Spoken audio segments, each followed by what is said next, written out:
En el nombre del Padre, y del Hijo, y del Espíritu Santo. Amén. Dios te salve María, llena eres de gracia, el Señor es contigo. Bendita tú eres entre todas las mujeres, y bendito es el fruto de tu vientre Jesús. Santa María, Madre de Dios, ruega por nosotros pecadores, ahora y en la hora de nuestra muerte. Amén. En el nombre del Padre, y del Hijo, y del Espíritu Santo. Amén. Por favor, siéntense. En esta segunda parte tenemos la participación de Fray Nelson Medina, que es conocido por muchos de ustedes. Fray Nelson es un sacerdote de la Orden de los Dominicos, doctor en teología y predicador. Fray Nelson, gracias por estar nuevamente con nosotros. Que Dios lo bendiga y esperamos tenerlo siempre con su palabra esclarecedora y motivadora. Un aplauso para Fray Nelson. Gracias. Queridos amigos, una idea muy querida por el Papa ya canonizado, Juan Pablo II, fue la de la unidad en la vida sacerdotal.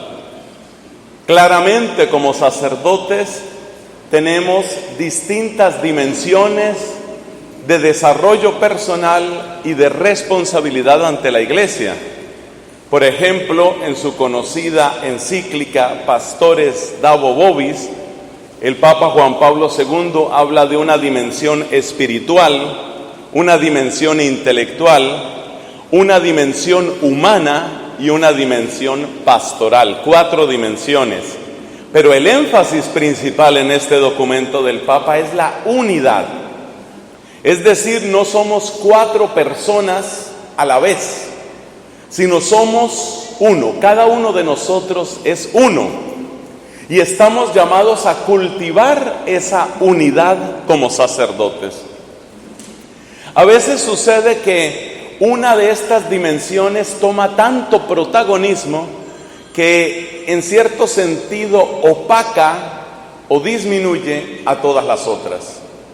Por ejemplo, puede suceder que la preocupación pastoral nos absorbe de tal manera que se nos olvida, como fraternamente nos recordaba el doctor Castañón, se nos olvida el cuidado de la dimensión espiritual y entonces termina finalmente perdiendo incluso la misma dimensión que queríamos privilegiar, porque un exceso pastoral sin una base de formación clara en la doctrina y sin una espiritualidad robusta y a la vez gozosa está en peligro. Lo mismo puede pasar con otras dimensiones. Si nos concentramos únicamente en el estudio, pero no tenemos tiempo para nuestra gente, seguramente estamos fallando. Y así con las otras dimensiones. Curiosamente, el Papa Francisco, en su encíclica, en su carta pastoral, El gozo del Evangelio, habla de algo que nos está sucediendo seguramente a muchos sacerdotes, y es la sobreestima de la dimensión humana. Dice el Papa: a veces nosotros sacerdotes estamos muy preocupados por mi tiempo, mis vacaciones, mi salud, no me puedo estresar demasiado, y en eso hay razón, pero pareciera que en nuestra época quizás a veces sobredimensionamos esa dimensión humana en detrimento de las otras dimensiones. Así que la primera idea que quiero compartirles, amados hermanos, es esa: la necesidad de buscar un desarrollo integral y equilibrado en nuestra vida sacerdotal. Una expresión eclesial de los desequilibrios a los que podemos llegar sucede cuando empezamos a hacer clasificaciones como sacerdotes más de derecha, sacerdotes más de izquierda, sacerdotes más conservadores, más progresistas. Y entonces incluso corremos el riesgo de descalificarnos. Yo soy el observante, el que sí toma en cuenta las rúbricas, el que sí tiene en cuenta el derecho canónico, tú en cambio estás concentrado solo en los temas sociales. Y el otro dice, momento, nuestro evangelio no puede ser para servirnos a nosotros mismos. No podemos predicar un eclesiocentrismo, tenemos que darnos hacia los demás. Y en esa clase de discusiones hay muy poco fruto y en cambio seguramente podemos hacernos mucho daño.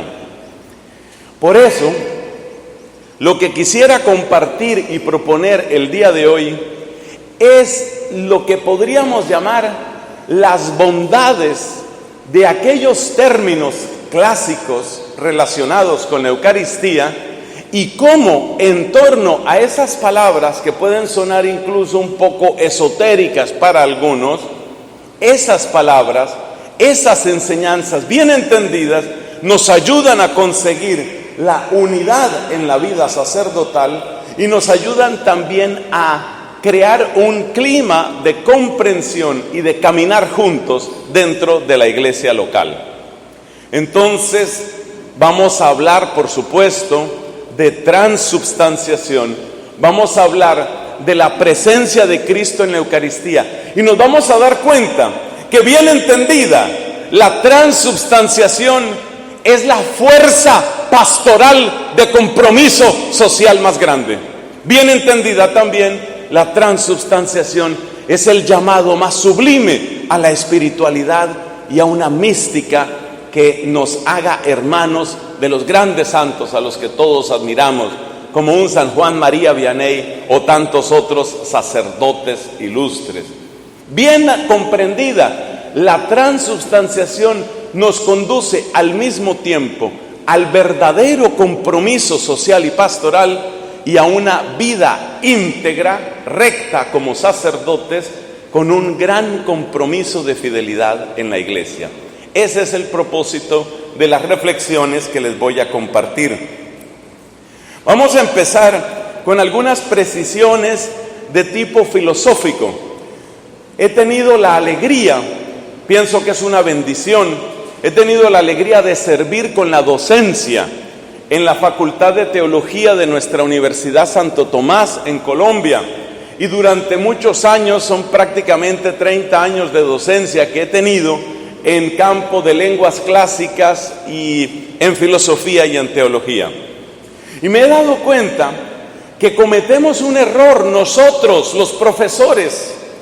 Se nos ha olvidado que el papel del profesor no es mostrar la altura de su conocimiento, sino mostrar la posibilidad de llegar a ese conocimiento por parte del estudiante.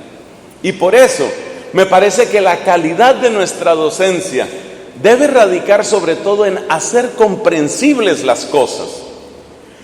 Yo creo que un buen ejercicio en este sentido lo tenemos hoy en esta jornada eucarística en que nos encontramos. Por eso vamos a empezar con una especie de vocabulario. Vamos a empezar con un vocabulario, 4 palabras: sustancia, cuerpo, comer y palabra. De inmediato ustedes se dan cuenta que son todos términos relacionados con la Eucaristía. ¿Qué queremos decir con la palabra sustancia? ¿Por qué es importante? ¿Qué nos aporta? Sustancia está relacionada con 2 palabras griegas que son usía y hypokeimenon. Literalmente del latín substare significa lo que permanece debajo. La sustancia es lo que permanece más allá de las apariencias. Las apariencias, los cambios, son llamados accidentes. Y la sustancia es entonces la respuesta a la pregunta: ¿qué es esto? Quedémonos simplemente con esa definición. La usía, eso está relacionado con el verbo ser en griego. La usía tiene que ver con la respuesta a esa pregunta: ¿qué es esto? Y es la esencia misma de nuestra aproximación a la realidad, es la esencia misma de nuestro lenguaje y es el corazón de nuestro pensamiento. Usted no puede elaborar una sola frase sin afirmar algo de algo.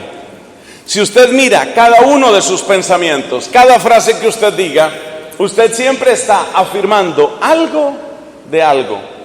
Y cuando usted afirma algo de algo, ese de quien usted está hablando, ese es el que usted está llamando o considerando como una sustancia.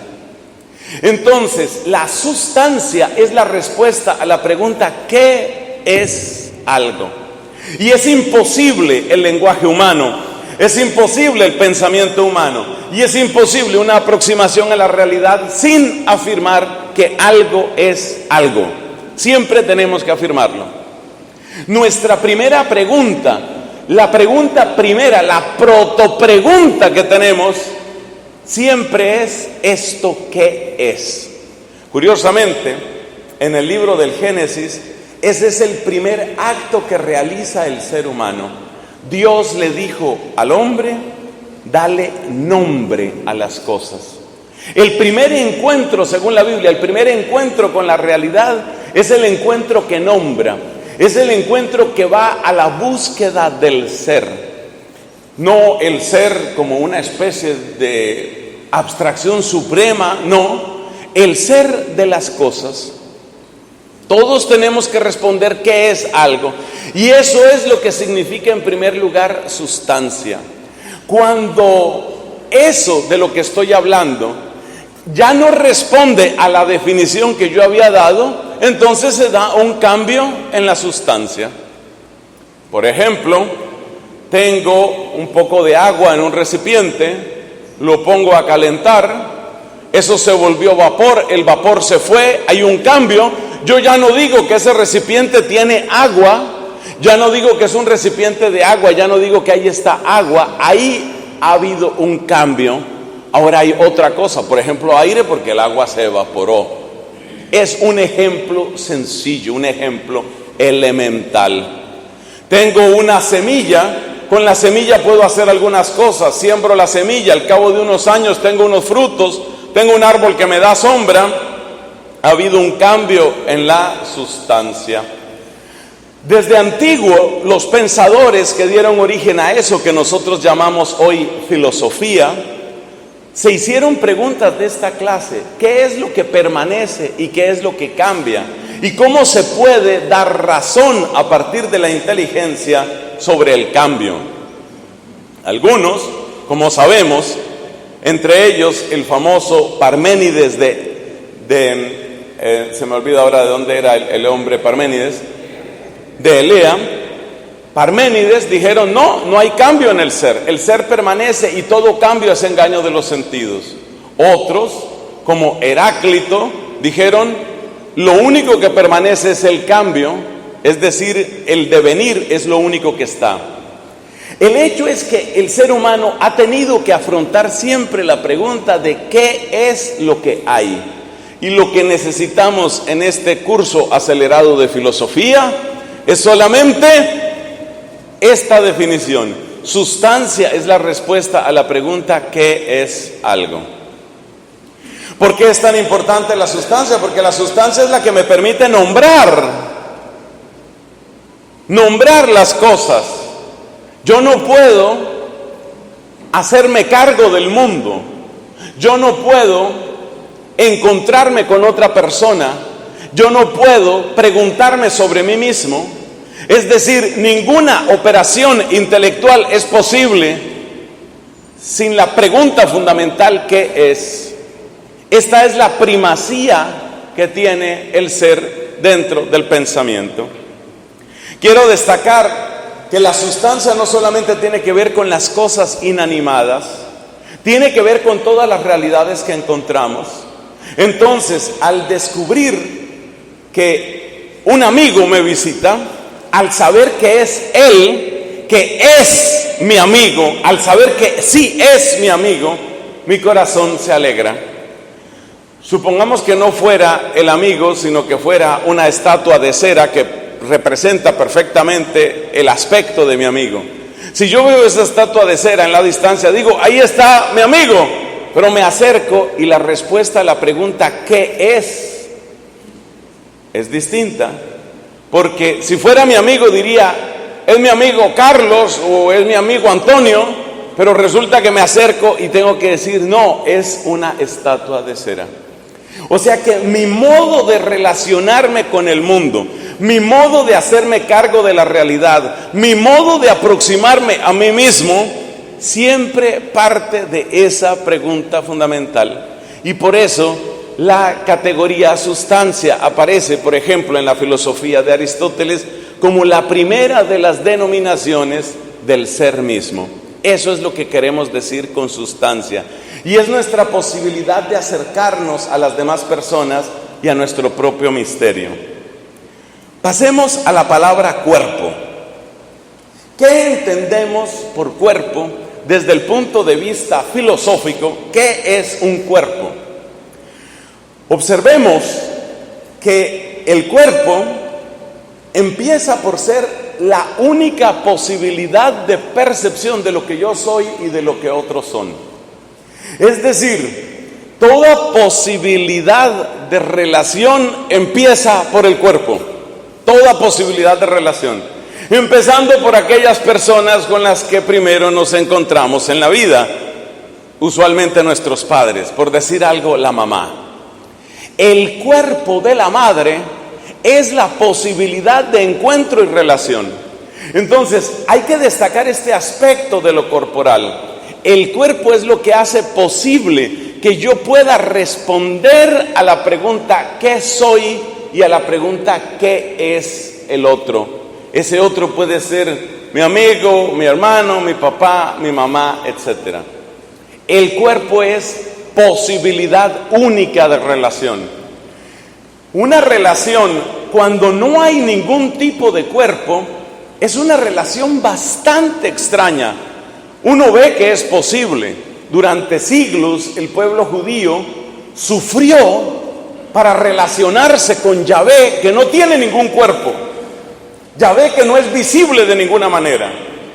Y uno se da cuenta que es una especie de ascesis muy dura para ellos tratar de relacionarse con este Dios que no tiene ninguna forma de figura. Es tan grande ese sufrimiento que los israelitas tratan de darle un cuerpo. Acuérdate la escena que va a salir en la Santa Misa en estos días en el libro del Éxodo, cuando Moisés está allá perdido en la montaña, en sus ayunos, en sus oraciones al encuentro con Yahvé. El pueblo se exaspera y entonces le dicen a Aarón, ¿dónde está ese Dios que nos sacó de Egipto? ¿Dónde está? Y Aarón, cuando ve que ya lo van a linchar, cuando ve que la gente ya no tiene más paciencia, entonces hace un becerro de oro, siguiendo las costumbres de aquellos pueblos, hace un becerro de oro y le dice, este es el Dios. O sea, se ve que dentro del ser humano hay una necesidad interior de poder encontrarse con un tú de la manera y a la escala humana. ¿Y la escala humana cuál es? La escala humana es, el tú es uno como yo. El tú es aquel que yo puedo ver con mis ojos, abrazar con mis brazos, escuchar con mis oídos. Ese es el tú con el que yo quiero encontrarme. Ese es el tú. Entonces el cuerpo es posibilidad de relación. Pero hay otra característica. El cuerpo también nos enfrenta con nuestras condiciones de indigencia y de limitación. Entonces el cuerpo me pide descanso. El cuerpo se enferma. El cuerpo siente hambre. El cuerpo es susceptible de heridas, por ejemplo en la guerra.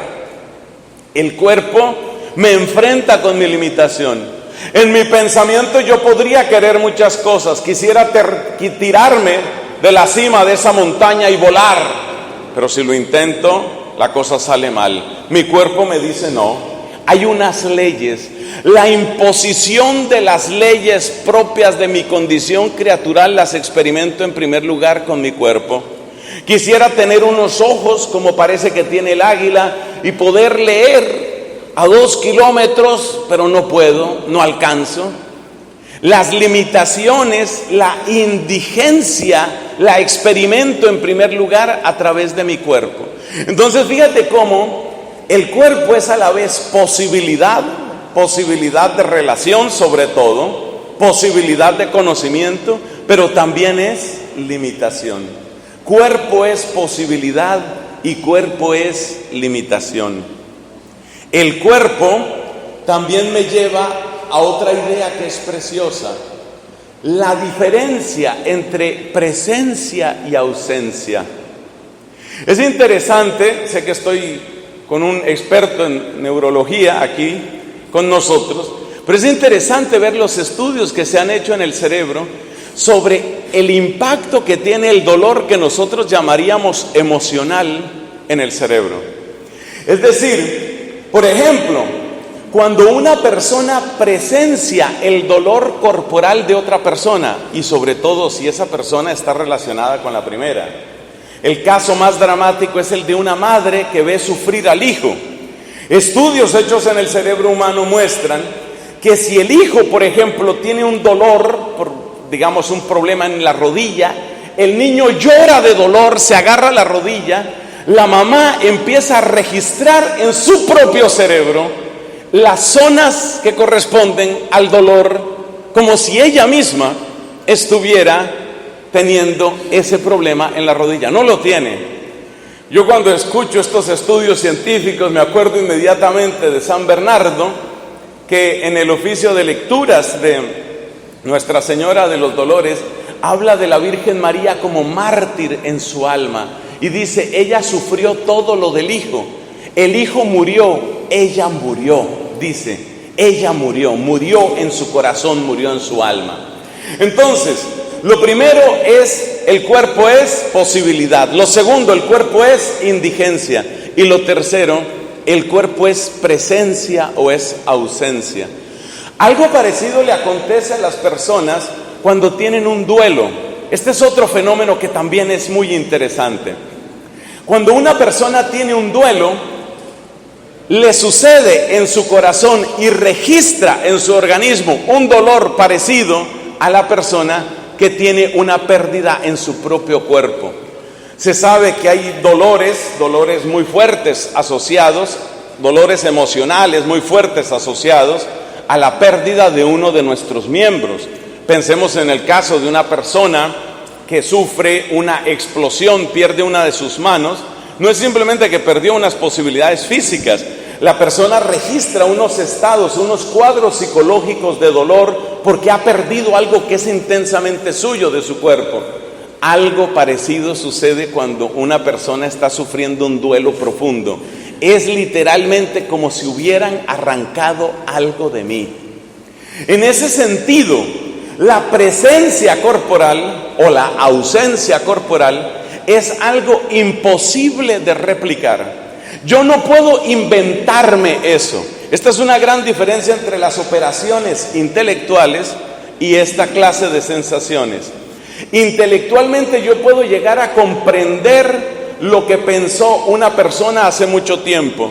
Puedo tomar, por ejemplo, los teoremas o las teorías en las que se movió Euclides o Arquímedes, y puedo entender eso y en cierto sentido puedo conectarme con el pensamiento de él. Pero yo no puedo reproducir a voluntad en mí el dolor de Arquímedes cuando se le murió su esposa. No logro. No puedo crear en mí esa sensación. ¿Por qué? Porque ese tipo de sensación está asociada con el cuerpo. Es decir, dentro de nosotros hay algo que solamente responde a la realidad corporal.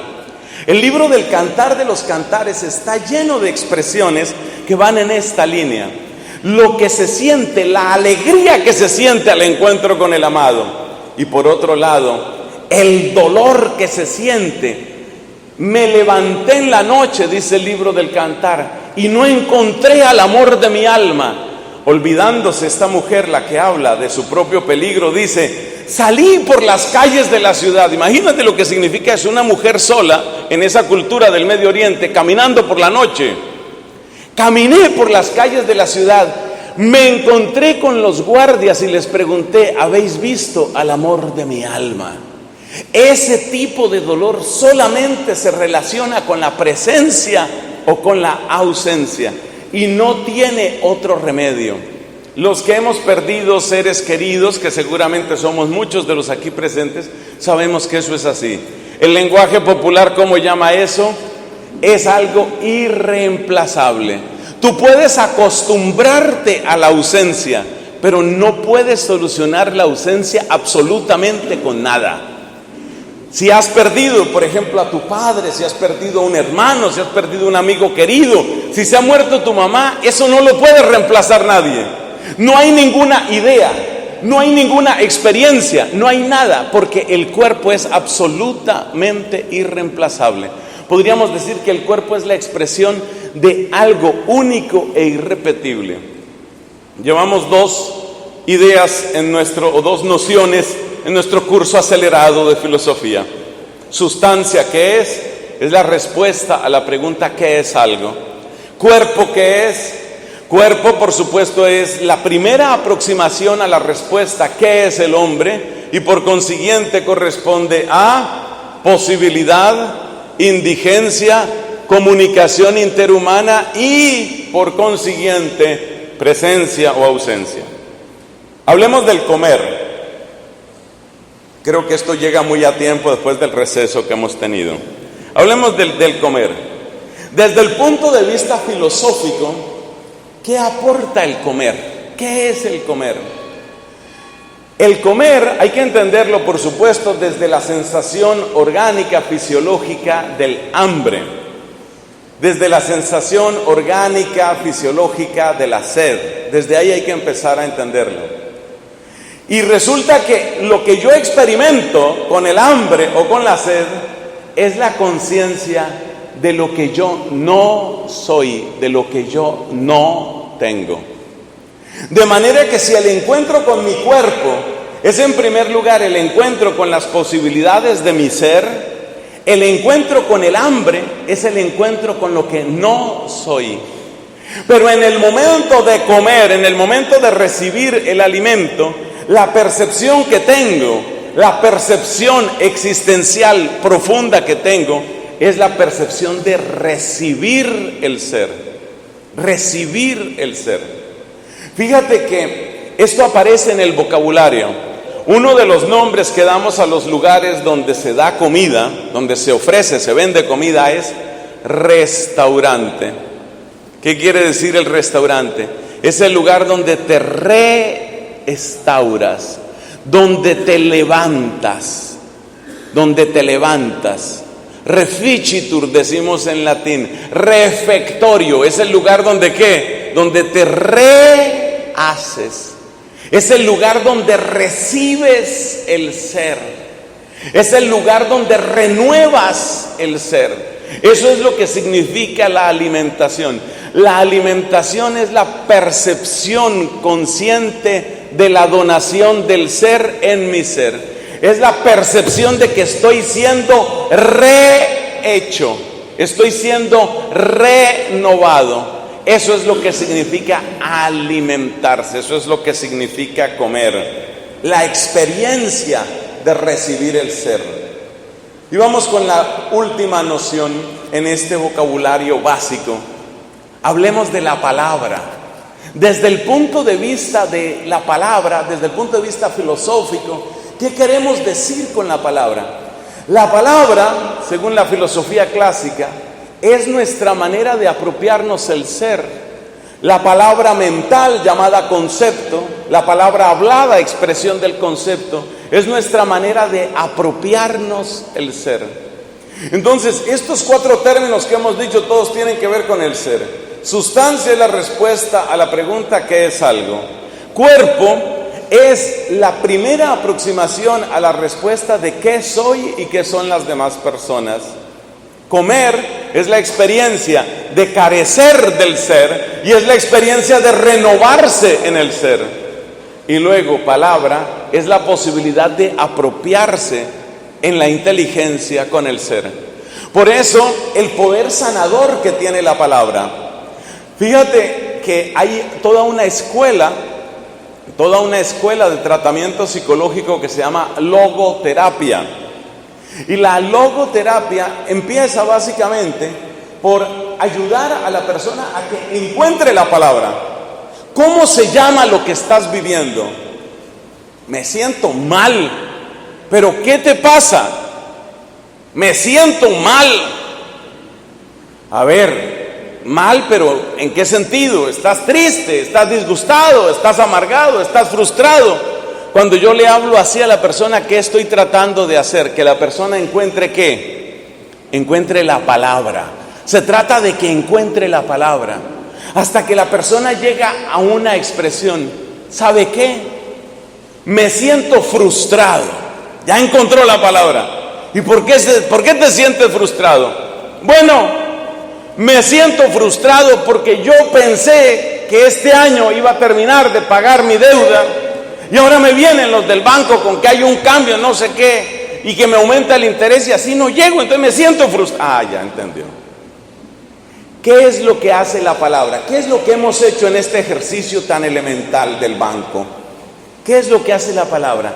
La palabra logra envolver el problema y por consiguiente la palabra te da poder sobre el problema. Aquello que tú no eres capaz de nombrar pero que actúa en ti es superior a ti. Esos son tus fantasmas, esos son tus miedos, eso es lo que tiene poder sobre ti. A medida que tú vas adquiriendo la capacidad de la palabra, se cumple lo que ya dijimos del Génesis. Acuérdate que en el Génesis se dice que Dios le mandó a Adán, dale nombre a las cosas. Y en el mismo Génesis dice que Dios le dijo a Adán, domina sobre todas las cosas. Dicho sea entre paréntesis, dominar significa, como lo indica el término, ser dominus, ser señor. Y ser señor en la Biblia significa ser como Dios es con la creación. O sea que dominar la creación no es tiranizar la creación. Dominar la creación no es explotar irresponsablemente la creación. Dominar la creación es ser con la naturaleza como Dios es con la naturaleza. Eso es lo que significa dominar. Pero lo importante está en que el mismo Dios que le dice a Adán, domina la naturaleza, es el mismo Dios que le dice, dale nombre a las cosas. Entonces la palabra tiene un poder inmenso. Y solamente cuando logramos que las personas verbalicen lo que está sucediendo, empiezan a estar a la altura y después a mayor altura que sus propios problemas. Esa es la importancia de la palabra. Observemos otra cosa. La palabra tiene también capacidad de alterar el ser. Nos damos cuenta de esto particularmente en la población más frágil, la población infantil. Todos sabemos muy bien que las palabras que un niño, que una niña esté escuchando, van a ser definitivas en su vida. ¿Cómo va a crecer esa niña a la que desde tempranísima edad se le dice, ay, pero qué niña más inútil, es que es una inútil, una inútil? Esas palabras, me imagino que estoy hablando algo parecido a las huellas neuronales de las que nos hablaba el doctor Ricardo. Esas palabras forman lazos, loops, dentro del cerebro de la persona, y esas huellas neuronales tienen un efecto terriblemente destructor en la persona. O sea, lo que quiero decir es que la palabra me permite apropiarme de la realidad a través de la nominación del ser, pero la palabra también me permite transformar la realidad. La palabra también cambia la realidad. Y por eso, dicho sea entre paréntesis, hay una guerra contra la palabra en nuestro tiempo. Eso creo que en griego se llamaría logomaquia. Hay una guerra contra la palabra. Si ustedes examinan las producciones musicales de los últimos 40 o 50 años, ustedes ven cómo cada vez desaparece más la palabra, de manera que muchas expresiones, algunas de ellas francamente aberrantes como el rock metálico, son simplemente ruidos, es decir, la palabra ha desaparecido. No tengo nada contra las personas, pero me parece que es interesante denunciar ciertos fenómenos. Ustedes dense cuenta que una parte de la llamada salsa contemporánea o del reggaetón o de otro tipo de músicas pierden todo contacto con la palabra. O si no, tienen apenas unas poquitas palabras, unas palabras que tienen el oficio de crear, sigo prestando la palabra del doctor, las huellas neuronales para dominar a la población. Por ejemplo, el caso tristísimo de esta canción llamada Despacito. La repetición de unos ciclos de palabras tiene el oficio de crear dentro de la persona una especie de condicionamiento. O sea que la palabra tiene capacidad para afectar el ser. La palabra se apropia del ser, pero la palabra afecta el ser. El tema está en que la palabra puede afectar el ser de varias maneras. La palabra puede afectar el ser a través de la fantasía. La palabra puede afectar el ser a través del engaño, o a través del deseo, o a través del enunciado de una realidad que no es evidente y que es más profunda, o sea, una verdad más profunda. Hay por lo menos esos 4 caminos por los que la palabra puede afectar el ser de las personas. A través de la fantasía, es decir, cuando tomamos un determinado relato y lo hacemos nuestro, sin que esa sea genuinamente nuestra verdad. O puede venir el engaño cuando una persona quiere que yo piense algo determinado. Observemos que estas son fuerzas que están en marcha hoy en nuestro tiempo. Esto de la implantación de un cierto modo de pensar es totalmente real. A mí me dolió mucho por el aprecio que le tengo desde muchos ángulos al Papa Benedicto XVI. A mí me dolió mucho el fenómeno que se dio desde que el Papa asumió su responsabilidad como sucesor de Pedro. Si ustedes se dieron cuenta, el mundo entero estuvo sujeto a una especie de experimento neurológico espantoso. El experimento consistía, y no era un experimento, realmente era algo planeado, que cada vez que se mencionara el nombre de Benedicto, en la frase anterior o en la frase misma o en la frase siguiente apareciera la palabra pederasta. Eso es lo que significa esto. Es la implantación de un determinado engaño. De modo que a estas alturas de la vida, el católico promedio en Inglaterra, en Alemania, en España o en Estados Unidos, lo primero por lo que asocia al Papa Benedicto es por la palabra pederasta, encubridor de pederastas, pederasta, pederasta, pederasta. Eso es lo que significa el poder de la palabra. Ese es el poder de la palabra a través de un sesgo que finalmente tenemos que calificar de engaño. Ese es el poder de la palabra. Entonces la palabra afecta a través de la fantasía, a través del engaño, a través del deseo, o también a través de una realidad más profunda.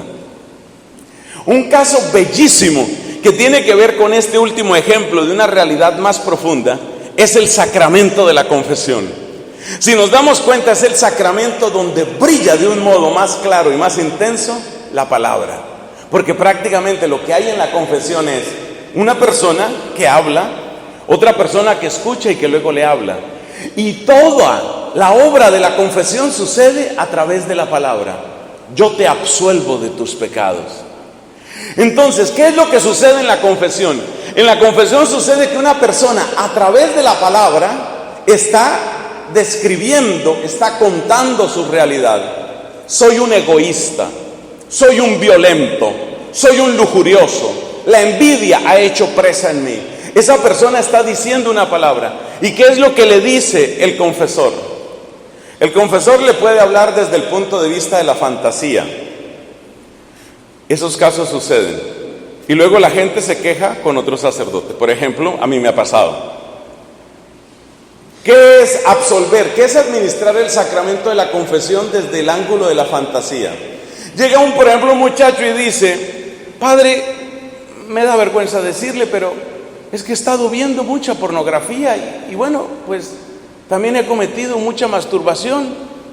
¿Qué es tratar a ese muchacho desde la fantasía? no se preocupe, eso no es grave, eso no tiene nada de importante, eso le sucede a todo el mundo. Él sabe, el joven sabe que lo que ha hecho no está bien. Y el sacerdote está tratando de convencerlo que eso no es pecado. Eso es fantasía o engaño. Yo sé que lo que yo hice viendo esa pornografía y tocándome como no debo tocarme, yo sé que eso es pecado. Pero el sacerdote me viene con una historia de fantasía. Entonces la persona sufre, en vez de quedar aliviada, que tal vez era la buena intención del sacerdote, la persona sufre una ruptura cognitiva, que es exactamente lo mismo que si tú en este momento me dijeras, mira el cielo, ¿no te parece una luna bellísima? Y yo te digo, pero ¿cuál luna? Es una luna hermosísima. Sí, está un poquito rara, pero sí, es una luna. Eso se llama actuar con la fantasía. Actuar con la fantasía. Un caso mucho más perverso es si la persona pretende engañar. Así, por ejemplo, Catalina de Siena describe el caso gravísimo, de lo cual nos libre Dios siempre. Describe el caso gravísimo de los sacerdotes que utilizan la confesión para engañar a las personas. Es lo que el Código de Derecho Canónico llama pecado de solicitación. Es utilizar la autoridad y utilizar la palabra para engañar a la persona y para hacer posible así un pecado. Entonces, la palabra tiene poder. Pero en la confesión, ¿cómo sucede? La cuarta versión, es decir, que la palabra te sana a través de una realidad más profunda. Es lo que muchos de ustedes estoy seguro que han practicado, y por favor, padres, síganlo haciendo. La persona está arrepentida, soy un envidioso, soy un codicioso, tengo un resentimiento que no puedo, y usted le dice a la persona, mire, usted hace muy bien arrepintiéndose de ese pecado, pero le voy a contar otra cosa. El amor de Dios, ese Dios que lo conoce a usted perfectamente, ese amor es más grande que su pecado. Fíjate que tú no estás negando que la persona pecó, no estás negando el pecado, sino que estás conduciendo a la persona a una realidad más profunda. Tu pecado es real, tu adulterio es real, el resentimiento no es buena cosa. Es cierto que has pecado de omisión muchas veces. No negamos una realidad, sino que anunciamos una verdad más profunda. Y esa verdad más profunda se convierte en el cimiento, en el suelo a partir del cual la persona puede rehacerse. Esto es para hablar de lo que significa el poder de la palabra. Cerramos aquí esta parte de vocabulario filosófico. Hemos tenido 4 nociones. Sustancia, que es la respuesta a la pregunta ¿qué es? Cuerpo, que es la primera respuesta a la pregunta ¿qué soy y qué son los demás? Comer, que es la conciencia de la propia indigencia y la experiencia de rehacerse. Y palabra, que es la capacidad de apropiarse el ser y en ciertas circunstancias de transformar el ser. Esa es la introducción para hablar sobre qué es lo que queremos llamar transubstanciación. Fíjate que no es entonces tan difícil. Transubstancia, ¿qué es? Cambio en la sustancia, cambio en la respuesta a la pregunta, cambio en la respuesta a la pregunta. La pregunta, mientras las hostias estaban en la sacristía y las llevaban para la misa, ¿qué tenía yo que responder? ¿Qué es?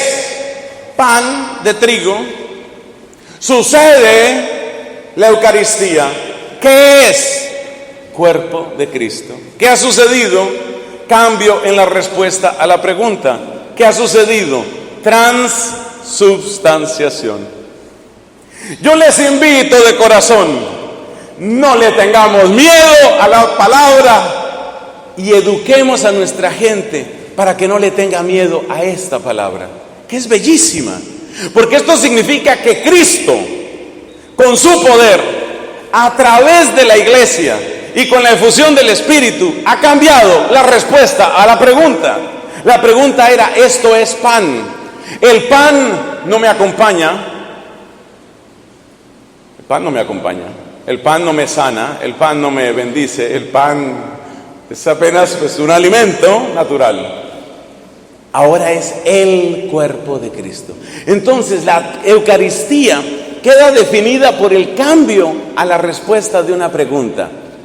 Si la respuesta antes era esto es pan, ahora la nueva respuesta es esto es el cuerpo de Cristo. Y yo creo que después de ver y oír una exposición tan impresionante como la que hemos tenido hoy, uno se da cuenta que incluso desde el punto de vista científico, y estamos hablando de ciencia dura, no estamos hablando ni de fantasía, ni de engaño, ni de deseo. Acuérdate las 4 funciones de la palabra: fantasía, engaño, deseo o realidad más profunda. Aquí no estamos hablando de que la Eucaristía es fantasía, como quien dice estamos haciendo de cuenta, ni tampoco es engaño, una especie de negocio con el cual subsiste la iglesia, porque si no la gente no manda a celebrar misas. Ni tampoco es un deseo, es una realidad más profunda. Es decir, lo que ha enseñado la Santa Iglesia toda la vida. Debajo de las especies, subis, bajo estas especies, eso es lo que está sucediendo. Quiero llamar la atención sobre la proximidad que tiene el hecho de la Eucaristía y el hecho de la encarnación. El gran San Anselmo de Canterbury se preguntaba en su obra Cur Deus Homo: ¿por qué Dios se hace hombre? Y si te das cuenta, la misma respuesta para la encarnación es la respuesta para la Eucaristía. El milagro de la encarnación es el milagro que de un modo místico, pero real, se hace presente en nuestras manos indignas, pero ungidas. Eso es lo que significa. Y es muy interesante ver que todos los santos que han valorado el misterio de la encarnación, han valorado, venerado y adorado el milagro de la Eucaristía. Piensa, por ejemplo, en nuestra querida familia franciscana. Piensa en el mismo Francisco, piensa en un Antonio de Padua, piensa en un Maximiliano María Kolbe.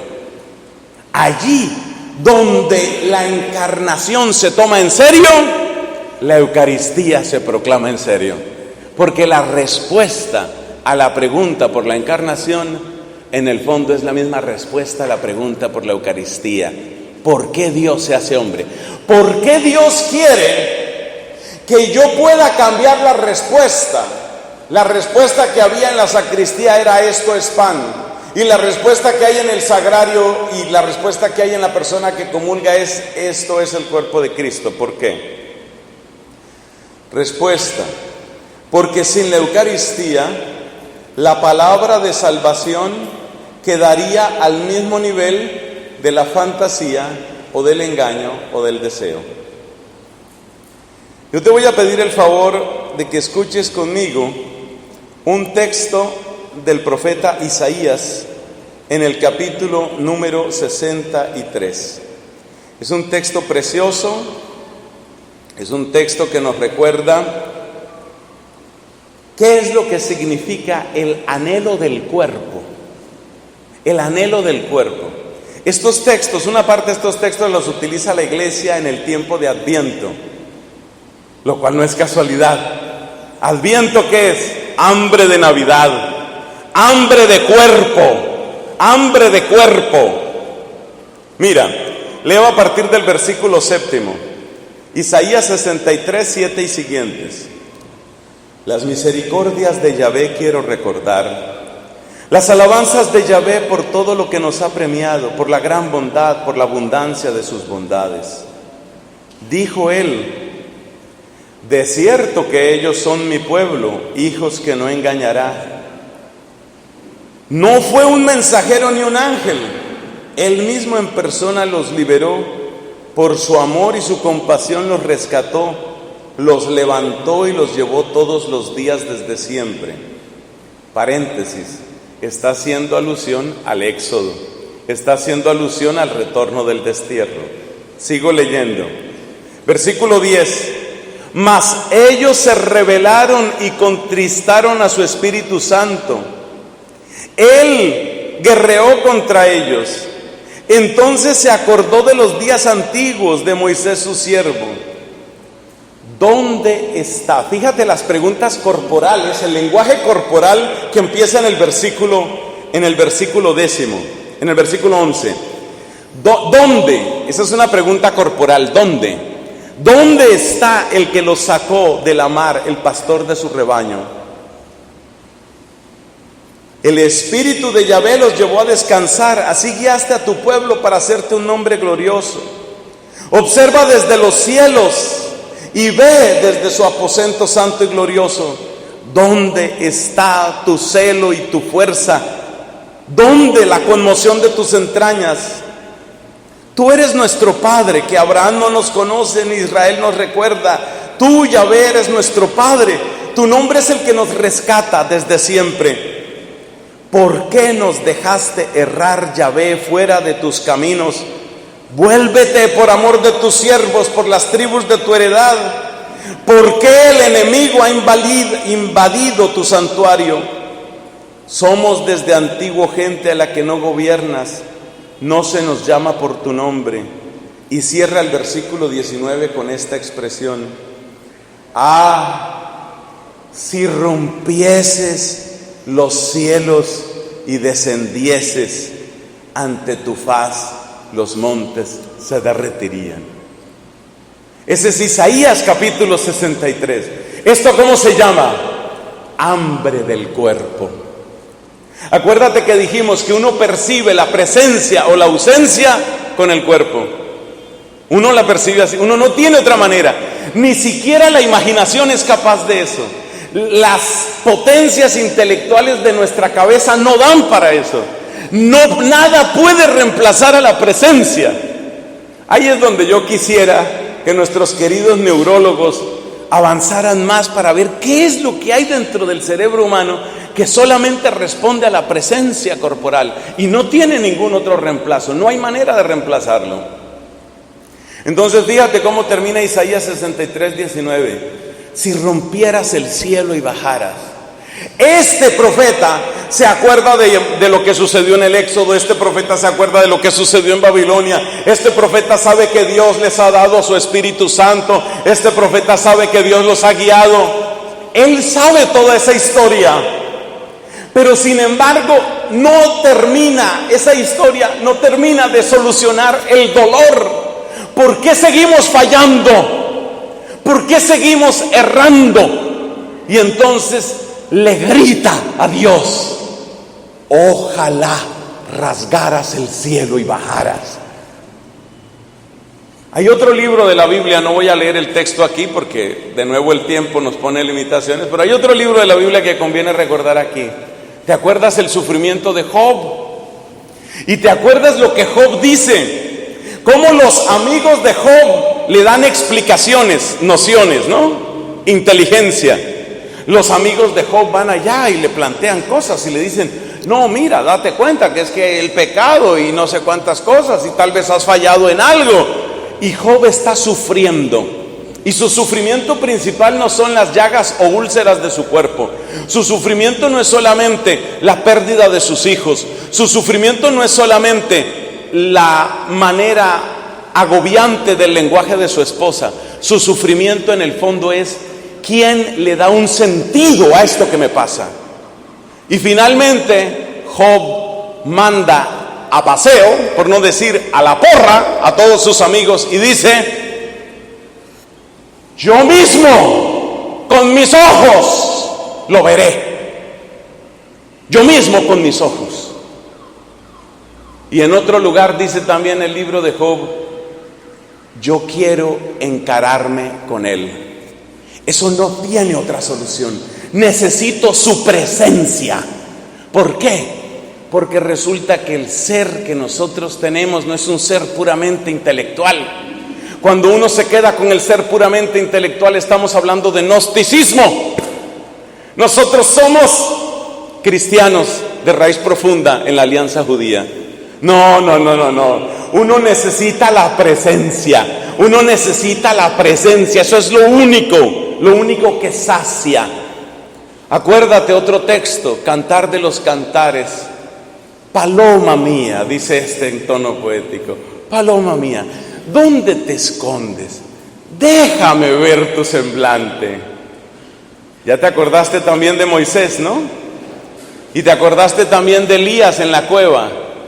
El ser humano necesita esa presencia. Necesito verlo. ¿Y qué dicen los que se encontraron con él? Entonces tenemos que irnos a Lucas capítulo 2. ¿Y qué encontramos en Lucas capítulo 2? Encontramos a un hombre llamado Simeón. Y mira lo que le pasa a Simeón. Dice aquí el texto, Lucas capítulo 2, versículo 25. He aquí que había en Jerusalén un hombre llamado Simeón. Este hombre era justo y piadoso y esperaba la consolación de Israel. Le había sido revelado por el Espíritu que no vería la muerte antes de haber visto. ¿Con qué ve uno? Con el cuerpo. No vería la muerte antes de haber visto al Cristo del Señor.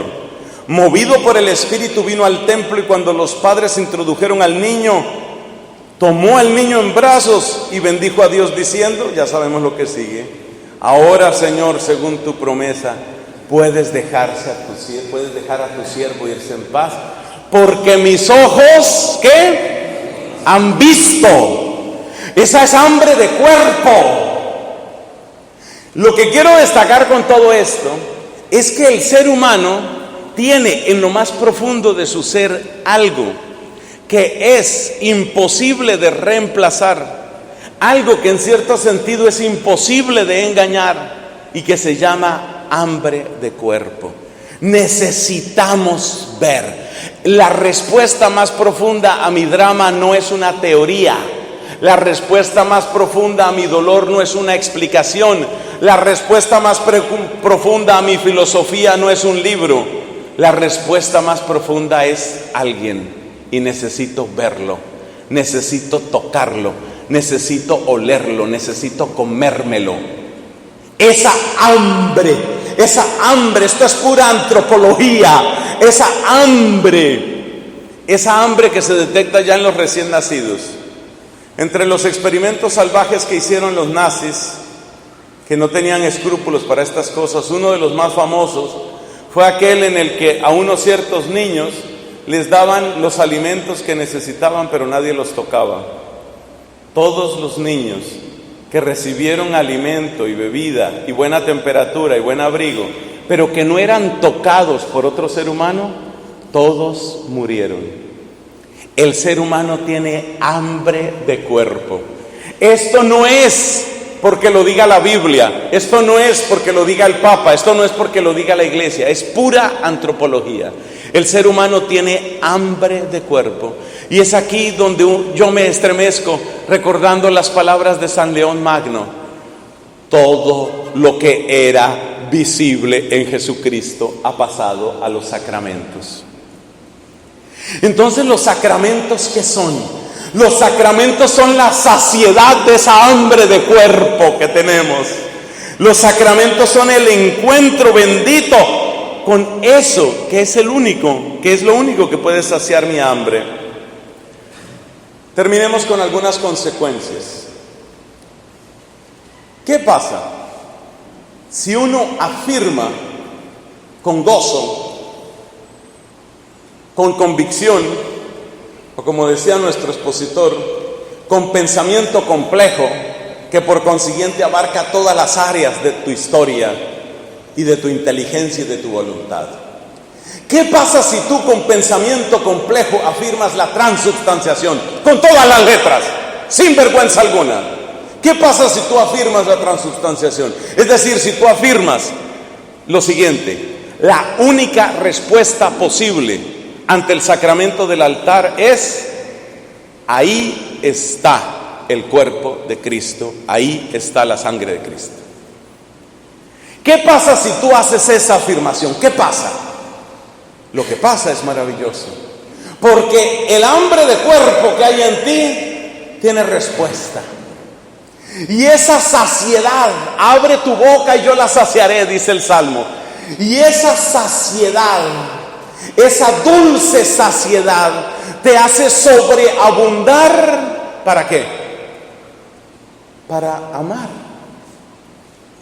En esto consiste el amor, dice la primera carta de Juan. No en que nosotros hayamos amado a Dios, sino en que Él nos amó primero. Cuando yo miro, por ejemplo, a un grupo de sacerdotes como estos amigos, yo pienso, ¿qué no hará Dios en la bendita arquidiócesis de Guayaquil si cada uno de estos hermanos siente que se está estallando de amor por Cristo? ¿Cómo va a ser tu sacerdocio? ¿Qué va a pasar contigo? ¿Qué va a pasar con tu comunidad? El día en el que tú sientas, como decía Catalina de Siena, me haces enloquecer. ¿Tú te imaginas un ejército, un grupo de amigos, llámalo como quieras, de sacerdotes que sientan en su corazón, estamos enloquecidos de amor? Yo pienso que eso le simplifica mucho la vida al señor arzobispo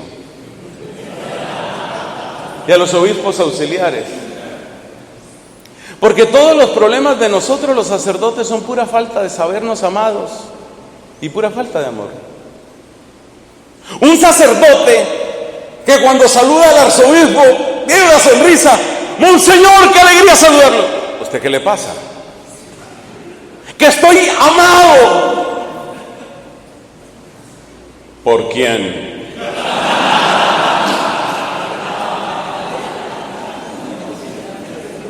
Por Jesús el Señor. ¿Sabe, Monseñor, sabe lo que me pasó esta mañana? No, ¿qué te pasó? Comulgué. ¿Y qué pasó? Eso que comulgué, mi hambre ha quedado saciada, Monseñor. Claro, el arzobispo primero se va a sentir un poco raro, pero después dirá, este es el que yo necesitaba. Ese sacerdote no va a tener ningún problema de afrontar dificultades, de saber que hay antitestimonios, de saber que a veces el mundo nos maltrata tanto, de saber que hay mucha gente que no entiende nuestra vocación. Ese sacerdote no tendrá problema para afrontar tentaciones. Ese sacerdote seguramente habrá cometido pecados y probablemente los míos son peores, pero ese sacerdote tendrá la certeza de presencia. Y acuérdate lo que estamos diciendo, antropológica y filosóficamente hablando, la presencia no tiene reemplazo. Aunque yo no soy científico, sí estudié unos años de física y matemáticas, pero no soy científico, no me cabe ese título. Yo voy a decir una cosa, me atrevo a decir, neurológicamente, filosóficamente, existencialmente hablando, la presencia no tiene reemplazo. Y eso sí que está demostrado, no tiene reemplazo. No hay manera de reemplazar una persona por otra persona, eso no existe. De hecho, las ideologías que han hablado de reemplazar una persona por otra han sido todas ideologías ateas y asesinas. Acuérdate lo que decía Mao Zedong. Parte de la estrategia de Mao Zedong en la conquista del poder en China consistía en mandar a la guerra a decenas de miles de personas que estaban muy mal equipadas y muy mal entrenadas. Por consiguiente, no era extraño en una batalla que el ejército del emperador, había emperador en China en esa época, no es extraño que el ejército del emperador perdiera un soldado por cada 10 o 15 que perdía Mao. Entonces, en una batalla típica, los soldados del emperador, los muertos eran 5,000 y los muertos de Mao eran 60,000 o 70,000. Y entonces le pregunta, uno de sus generales le pregunta a Mao, hubo muchas muertes. Mira la respuesta de Mao, ¿cuántos murieron? 60,000. 60,000 los hacemos en una noche. Como el ganado. 60,000. Entonces, las ideologías ateas y homicidas son las que dicen yo reemplazo a cualquiera con cualquiera. Toda filosofía sana es fiel al dato antropológico, filosófico y neurológico que hemos enunciado. No hay reemplazo para la presencia. Entonces, ¿qué es la Eucaristía? La Eucaristía, y por eso me parece gloriosa esa palabra transubstanciación, creo que es importante. Yo no estoy aquí para peleas teológicas, sino que creo que es una palabra que describe muy bien lo que estamos explicando. Esa palabra bendita lo que está diciendo es: ahora sé quién está conmigo, ahora sé quién está sobre el altar, ahora sé quién acompaña mi día, ahora sé que cuando voy a mi visita en pastoral penitenciaria no voy yo solo, ahora sé que cuando voy a acompañar a los enfermos de SIDA no voy yo solo, ahora sé que cuando escucho sus dolores al obrero que sufre no estoy yo solo.